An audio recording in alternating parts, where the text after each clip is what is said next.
Chapter 9, Chess. Mrs. Margaret Chatham had been principal of Lincoln Elementary School for 18 years. She knew Mr. and Mrs. Allen because they had all served together on the building committee when the old Lincoln School was torn down and the new one was built 6 years ago. When she telephoned on the afternoon of October 1st to set up the meeting, Mrs. Chatham had asked Nick to be there too. It was 6:30 when she knocked, and Nick opened the door. "Good evening, Nick," she said, no smile. "Hi, Mrs. Chatham," said Nick, backing away as she felt the doorway. She was a large person, as tall as Nick's dad, with wide shoulders. Nick guessed she would play linebacker on the football team because that's what his dad played in college. "Hello, Mrs. and Mr. and Mrs. Allen," she said, stepping into the living room. She was wearing a long black raincoat with a red scarf tied loosely around her neck. She kept her coat on, but took off the scarf and tucked it into her left pocket. She shook hands stiffly with both of Nick's parents. Sorry, guys. This is the first time I'm talking and I lost my spot. Hold on. She shook hands stiffly with both of Nick's parents before sitting down on the chair to the left of the couch. Nick's mom and dad sat on the couch. And Nick sat on the rocking chair that faced Mrs. Chatham across the low coffee table. "This is not an easy visit for me. We are having some trouble at school, and it appears that Nick is in the middle of it." Then, while Nick's parents listened, Mrs. Chatham laid out the story as she saw. Nick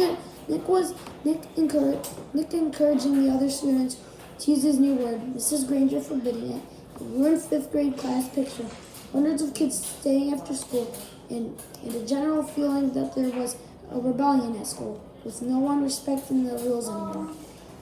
Nick watched his mom and dad while Mrs. Chatham talked, looking from one face to another. His dad was listening carefully, nodding and frowning. He looked embarrassed about the trouble, but his mom looked kind of annoyed. And when Mrs. Chatham finished her story, Nick's mom was the first one to speak. "But doesn't this all seem like a lot of fuss about something pretty silly?" Nick sat quietly, but in his mind, he shouted, "Hooray for Mom! Hooray for mothers everywhere!" His mom wasn't annoyed with him. With him, she was annoyed with Mrs. Granger, maybe even annoyed with Mrs. Chatham. This was getting interesting. Mrs. Allen was still talking to the principal. "I mean, is there really any harm in the children making up a funny word and saying it? Does there have to be a rule that a word like this may not be used?" Mrs. Chatham sighed and said, "Yes, I suppose it does seem silly." Mrs. Granger thinks that it's rather keeping children from saying ain't. There have to be standards. That's why we have dictionaries. And really, the problem isn't so much the word itself, it's the lack of respect for authority. Mr. Allen said, "Mrs. Granger's right about that. There have to be standards. We can't have kids walking around saying ain't, can we?" And that's when Nick piped in. "You know that big dictionary in Mrs. Granger's room? The word ain't is right in there, and right there in the book. I looked it up, and there it was. I don't see why I can't use a word if it's in the dictionary." Mrs. Granger even said that her big dictionary was the law. Nick looked from face to face.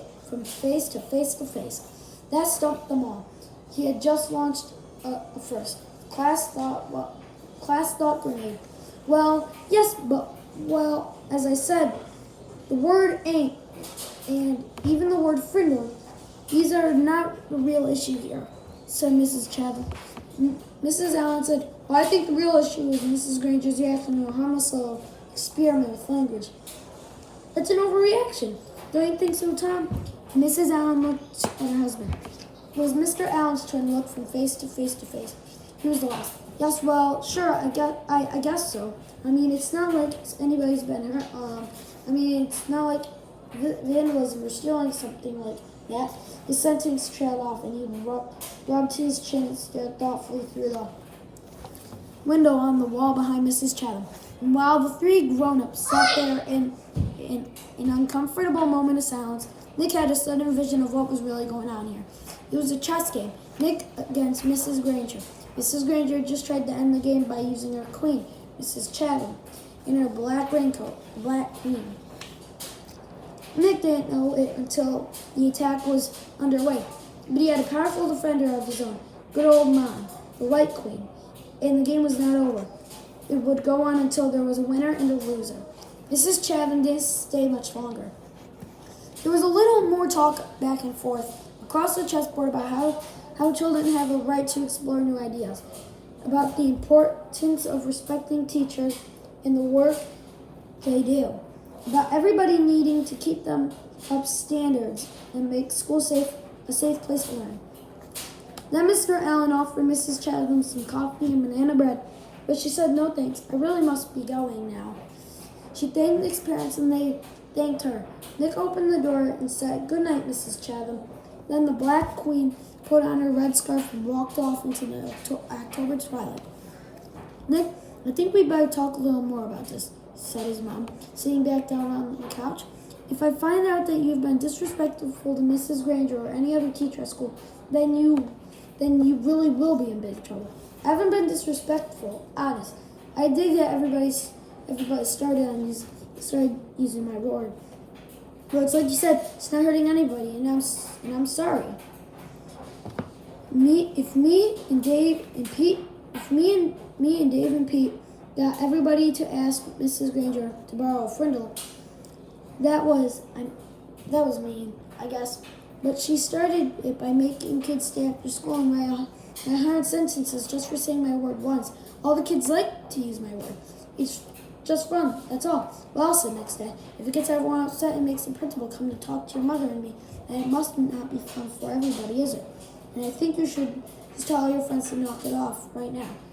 Tomorrow." Nick shook his head. "I can't, Dad. It won't work. It's a real word now.